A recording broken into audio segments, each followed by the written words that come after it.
Hello, my name is Adam Manuel, and in this video I'm going to briefly discuss George Whitefield.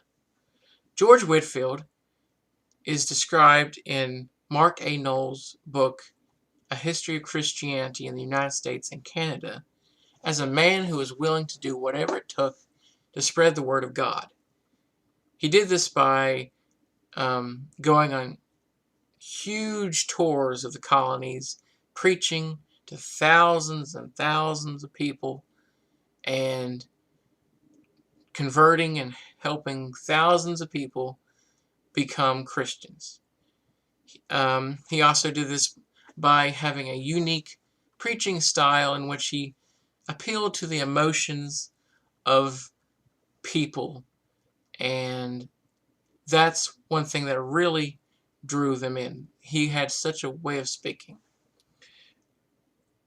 This is completely the opposite, or very different from the way he's portrayed in the article Pedlar and Divinity, George Whitefield, The Great Awakening, 1737 to 1745, by Frank Lambert.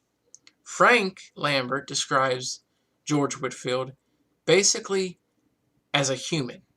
So while Noll, in a way, exaggerates George Whitefield and forgets the fact that Whitefield is a human.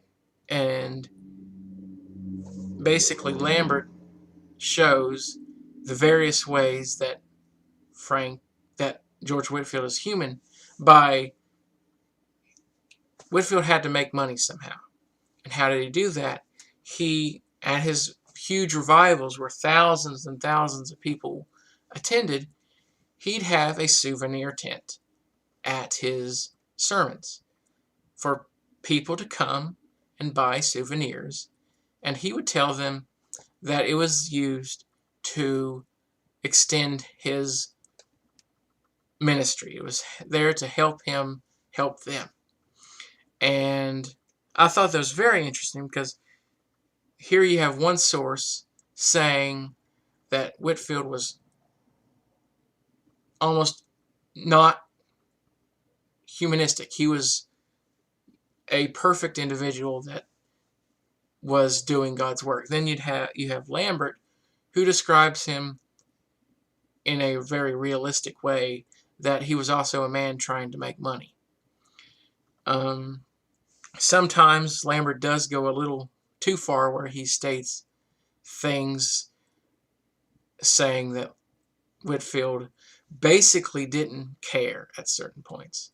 He was just trying to make money. He was interested in his bank account more than he was interested in the feelings of people, which one of the clues of that is, at least according to Lambert, he was very fond in the later years of slavery. He believed in it, and that was very controversial.